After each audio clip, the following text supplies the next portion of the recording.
안녕하세요. 판도라입니다. 판도라의 격리실문 이번 시간에는요.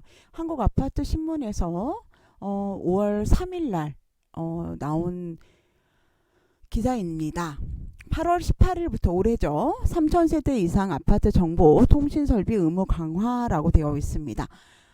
이거는요, 여러분. 정보통신공사업법 하위법령 개정안 기준 예고 유지보수 관리자 선임하거나 업체 위탁 맡겨야 2026년까지 연면적 세대 규모별로 순차 적용한다고 되어 있습니다. 일단은 3,000세대 이상은 8월 18일부터고요. 500세대에서 3,000세대 미만은 2025년 7월 18일, 300세대 이상에서 500세대 미만은 2026년에서 7월 18일까지 유지 관리자 선임 또는 위탁을 해야 된다고 되어 있네요. 그죠, 여러분. 자, 그러다 보니까 이거를 이거에 관련된 거를 3일에 입법 예고를 했고 개정안에 대한 의견을 27일까지 받겠다라고 나와 있습니다. 같은 날 정보통신설비 유지 보수 관리 기준도 행정 예고했습니다. 일정 규모의 건축물 등의 정보통신 설비 유지 보수 관리자 선임을 의무화를 했는데요. 설비 관리 업무를 위탁할 경우 유지 관리자를 선임한 것으로 보도록 했는데 이를 위반할 경우에는 300만 원 이하의 과태료가 부과가 된다고 합니다. 그러니까 뭐 유지 보수 관리자를 선임을 하거나 아니면은 위탁을 해야 되는데 문제는 유지 보수 관리자를 선임을 하려 그러면 이 유지 보수 관리자들이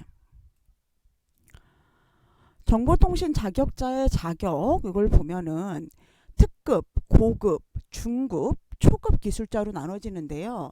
일단 3,000세대 이상인 경우에는 이 특급 기술자랑 초급 기술자가 필요하대요. 근데 특급 기술자는 기술자 자격증을 취득을 했거나 기능장 자격증을 취득한 후에 5년 이상 공사 업무를 수행했거나 기사 자격을 취득한 후에 8년 이상 공사 업무, 일단 산업기사를 해도 어쨌든 공사 업무를 수행을 했어야 되고, 학력 경력자는 박사 학위를 취득한 후에 3년 이상 공사 업무, 석사 9년 이상 공사 업무, 학사 12년 이상 공사, 전문대학 졸업한 다음에 15년 이상 3년제 전문대학의 경우는 14년 이상 공사 업무를 수행을 해야 한다라고 합니다. 일단 여러분 뭐 기술사나 기능장이나 공사하시는 분이 아파트 관리소에 들어올 리는 없잖아요. 그죠? 뭐 박사학위 취득한 사람이 박사나 석사학위 취득한 사람이 아파트 관리소에 취업할 일은 없지 않습니까? 그죠? 그러다 보면은 일단은 위탁을 줘야 될 것 같죠. 그죠? 위탁을 줘야 될 것 같아요. 그 외에 고급 기술자도 기능장으로 3년. 어쨌든 다 공사 업무를 수행했던 사람이어야 된다는 얘기죠. 중급도 역시 마찬가지고요. 기능장 자격이나 아니면 기사 해서 공사, 석사학위 한 다음에 공사, 학사한 다음에 뭐 공사 업무를 수행을 다 여기 있는 사람들은 모두 다 일단은 공사 업무를 수행한 사람들이어야 된다는 얘기죠. 그리고 기능계 정보통신기술자 인정 범위는 기술자는 기술 자격증, 기능사 자격증을 취득한 사람이나 인정기술자는 학력으로 고등학교를 졸업한 이후 공사 업무를 1년 이상 수행해야 된다. 그 다음에 국민평생직업능력개발법에 따른 직업능력개발훈련시설에서 관련 분야 과정을 1년 이상 이수한 후 공사 업무를 1년 이상 수행해야 한다. 일단은 기능계 정보통신기술자 인정 범위 역시 일단은 공사, 기능사를 취득하거나 아니면은 이제 공사 업무를 해야 된다라는 얘기인데, 문제는 이런 분들은 여러분 공사 업무를 할 수 뭐 연세가 많아가지고 뭐 60 넘었고 뭐 65세 넘고 그래서 나는 이제 공사를 못 하겠다. 그래서 이제 이분들이 나는 그럼 이제 조금 이제 다른 데서 일할 거야. 이런 식으로 이제 오시는 거 아니면 이런 분들이 사실 좀 여기 아파트 관리소에 취업하지는 않겠죠.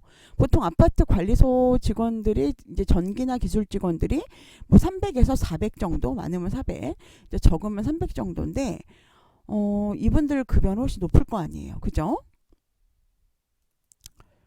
어쨌든 300세대 이상이니까 2026년부터는 300세대 이상이니까 이제 대부분의 아파트가 그 유지관리자 선임 의무를 이제 부담하게 됐죠. 강은택 대학주택 대한주택관리사협회 정책제도실장은 입법 예고된 하위 법령을 면밀히 검토해서 내부적으로 대응 방안을 논의하겠다. 절차에 따라 과기정통부에 의견서를 제출할 계획이다라고 이야기를 하셨어요. 그런데 일단은 다른 건축물 등 중복 선임이 금지되고요. 유지관리자는 다른 건축물 등의 중복 선임해서는 안 되고, 다만 동일한 시군 지역에 있는 건축물, 용도별 건축물 중 연면적 5,000제곱미터 미만의 건축물은 중복 선임 금지 대상에서 제외된다. 즉 5,000제곱미터 미만은 중복할 수 있다는 거죠. 근데 만약에 다른 지역이라던가 아니면은 그 5,000제곱미터가 넘으면 중복 선임이 안 된다라는 얘기를 보이네요.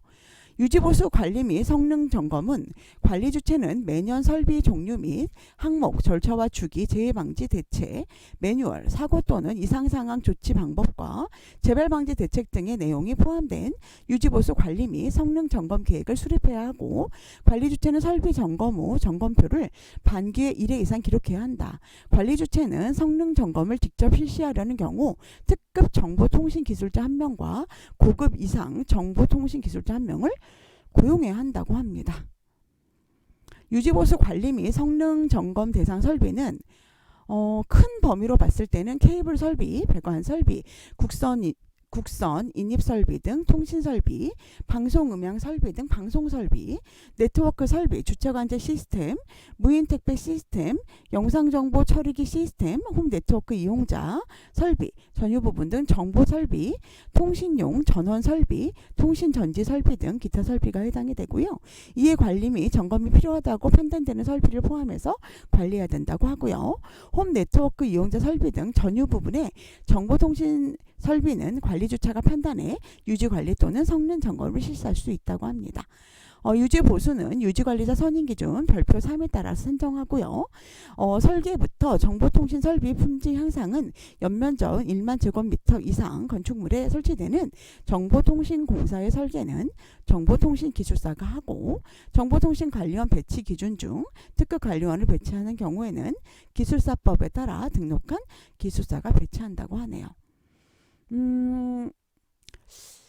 요 정보통신 설비 의무 강화가 된 게 실질적으로는 이게 문제화된 게 그 홈 네트워크 그 인터폰으로 여러분 그 집 내부를 해킹한 그 사건 때문에 요게 된 걸로 아는데요. 저는 되게 이제 궁금한 게, 첫 번째로 궁금한 게, 이 실질적으로 정보통신 설비가 이 네트워크나 이런 문제라면, 이런 홈 네트워크 설비가 사실 중요점이라면 근본적인 해결이 필요한 게 아닌가라는 생각이 저는 들거든요. 뭐 방화벽을 설치를 한다던가 아니면은 공사를 할 때 아예 그런 좀 비싸지만 그런 거를 방어할 수 있는 그런 내용으로 설치를 해야 된다라고 법령이 변경돼야 되는 것이 아닌가라는 생각이 드네요. 저는. 왜냐하면 저는 사실은 기술 직원이 아니고 그냥 이런 거 잘 모르잖아요. 근데 상식적으로 생각했을 때 그럴 것 같거든요. 근데 물론 그 어려운 점이 있겠죠. 그렇게 했을 때 어려운 점이 있겠지만 그게 문제가 된다면 그거를 근본적으로 해결을 해야 될 것 같은데, 이렇게 유지보수라는 명목으로 관리소에 선임을 해라 라고 하면 그게 큰 도움이 되는 거겠죠. 큰 도움이 되니까 하시는 거겠죠. 그리고 일단은 여기를 봤을 때 일단 선임을 한다고 하더라도 일단은 저희가 이분들을 선임할 수는 없을 것 같고요. 누가 보더라도 너무 이게 높잖아요. 이 벽이 높잖아요. 차라리 이거를 이제 교육을 받아라라고 하면 되는데, 문제는 공사를 해야 된다. 공사의 경력이 있어야 된다라는 거잖아요. 공사의 경력이 있는 사람이 과연 몇 명이나 있으며 그분들은 이곳에 관리사무소에 들어올까? 안 들어올 것 같거든요. 왜냐면 그거 하는 게 돈이 더 많이 되잖아요. 그죠?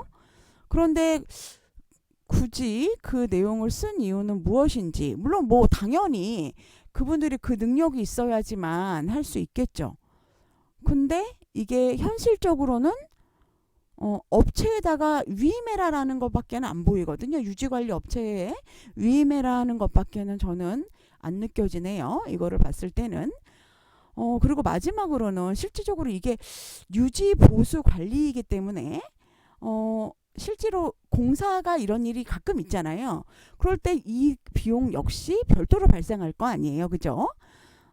그러면 이전하고 크게 무슨 차이가 있을까라는 그런 좀 의구심이 좀 드네요. 저는 개인적으로.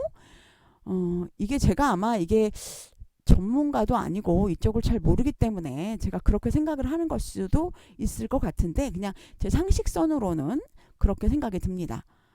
첫 번째로는 이렇게 문제가 된 문제를 근본적으로 해결해야 된다. 그럼 네트워크 설비라던가 아니면 홈 네트워크 이용 부분에 대해서 방화벽을 설치를 하던가 아니면은 그렇게 볼 수 없도록 아예 처음부터 설치할 때 법을 바꿔서 여기는 무조건 이런 걸 설치해야 된다라고 하는 것이 저는 맞을 것 같고요. 두 번째로는 이거는 유지 보수 관리 업무를 위탁할 수밖에 없을 것 같은데 그 비용은 과연 얼마나 될까? 그 비용이 비싸지면 관리비가 굉장히 인상이 좀 될 것 같고요. 그리고 이분들이 유지관리자가 하는 업무가 과연 어디까지일까? 이런 부분도 저는 좀 궁금하긴 해요. 그냥 점검만 하는 거겠죠? 점검을 하고 나서 별도로 이제 비용을 책정을 해서 아무래도 공사를 할 것 같죠. 그럴 것 같고, 일단은 이게 공사라는 부분이 들어가다 보니까 일반 우리 관리 직원들은 이 자격증을 따기가 어렵겠네요. 그죠? 따기가 어려울 것 같고, 공사를 하는 분들은 관리사무소로 안 올 것 같고, 그런 딜레마가 좀 있는 것 같습니다. 조금 어려워질 상황이 조금 벌어질 것 같네요. 입주민들은 아파트 관리비가 늘어나서 조금 이제 불편해질 것 같고, 관리사무소에서는 이런 것들이 또 관리사무소에 좀 책임이 되는 거잖아요. 어떻게 보면은 너희가 문제가 일어났을 땐 너희 책임이다. 이렇게 이제 딱 명확하게 되는 것 같아서 저는 약간 좀 어려움이 좀 느껴지는 그런 어려움이 좀 느껴지네요. 어쨌든 여러분 잘 지혜롭게 아까 전에 뭐 정책위원께서 잘 지혜롭게 이런 부분까지도 잘 하셔가지고요. 좀 더 관리사무소의 업무에 너무 불편을 주지 않고 우리 입주민들한테도 좋은 결과가 있으면 좋겠습니다. 여러분들 좋은 하루 되시고요. 그냥 저같이 잘 모르는 그냥 기술을 잘 모르는 사람이 그냥 생각한 거라고 이해해 주셨으면 좋겠습니다. 혹시 뭐 아니다 너 생각은 틀렸다 라고 하면 좋은 얘기들 밑에 달아주세요. 오늘도 행복하시고요. 좋은 하루 되시고요. 다음에 뵙겠습니다. 내일은 더 행복하세요.